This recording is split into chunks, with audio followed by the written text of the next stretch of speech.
की इन परियोजनाओं के लोकार्पण के साथ ही जो लगभग 1000 करोड़ रुपए की परियोजनाएं गोरखपुर महानगर की दृष्टि से आज यहां प्रारंभ की जा रही हैं, इन योजनाओं के साथ ही आज का दिन प्रदेश के इतिहास के लिए एक अत्यंत गौरवशाली और ऐतिहासिक दिन भी है, जब हम प्रदेश के सुपोषण मिशन के द्वितीय फेज के कार्यक्रम का शुभारंभ भी यहां पर अभी किए हैं। मैं इस अवसर पर इन सभी योजनाओं के लिए, विकास की जिन परियोजनाओं का लोकार्पण हो रहा है, महानगर वासियों को इसके लिए हृदय से बधाई देता हूं। और जिस योजना का लाभ हमारे प्रदेश के लगभग 2 करोड़ बच्चे लेने जा रहे हैं आने वाले समय में,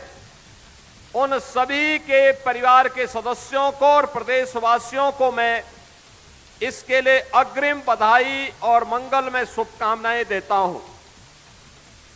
बहनों और भाइयों, हम सबको इस बारे में देखना होगा, समझना होगा कि अगर बचपन सुरक्षित है तो भविष्य भी सुरक्षित है।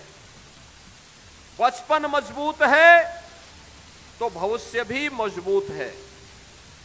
और उस बचपन को मजबूत करने के लिए धात्री महिलाओं के लिए, यानी गर्भवती महिलाओं के लिए कुपोषण की समस्या का समाधान हो सके। जब मां स्वस्थ होगी तभी बच्चा स्वस्थ होगा। जो भी बच्चा पैदा हो, उस बच्चे के प्रारंभिक 1000 दिन उसकी भावी नींव के निर्माण में एक बड़ी भूमिका का निर्वहन करते हैं। यानी अगर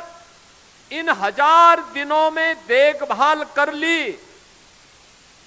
तो न केवल उस परिवार के लिए बल्कि समाज और राष्ट्र की एक सशक्त नींव को हम मजबूत कर रहे हैं। क्योंकि वो बच्चा केवल एक परिवार का नहीं, इस समाज का और अंततः पूरे राष्ट्र का एक भविष्य बनने जा रहा है। और उसके बारे में हमें उसके बचपन के 1000 दिन, जन्म लेने के बाद के से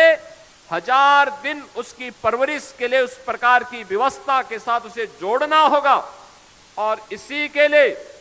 टेक होम राशन की प्रणाली हम लोगों ने 2022 में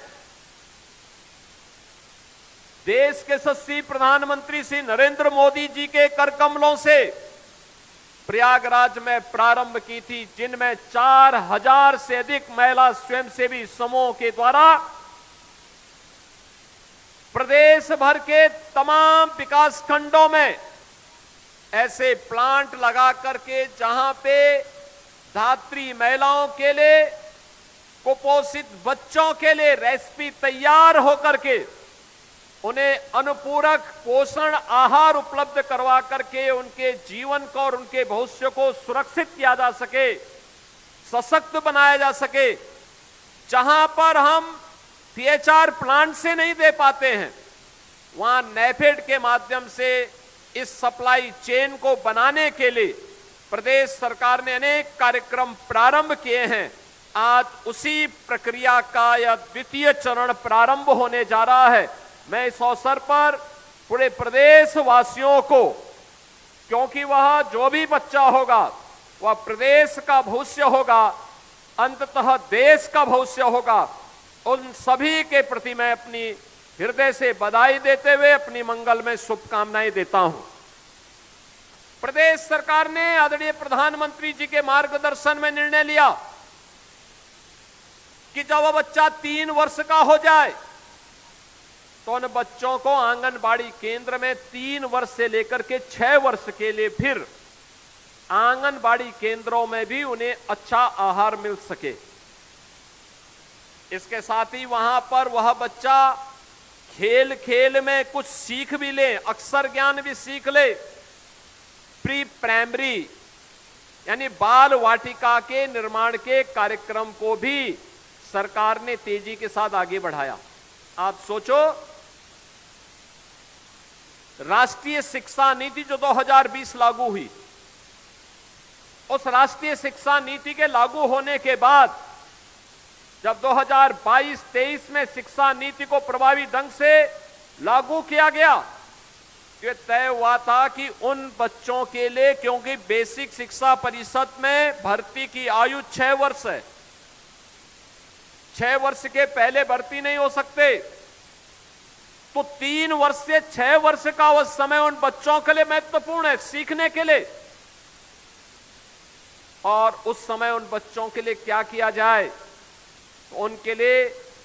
बाल वाटिका और प्री प्राइमरी स्कूल की प्रक्रिया को आगे बढ़ाने का कार्य, और मुझे बताते हुए प्रसन्नता है प्रदेश भर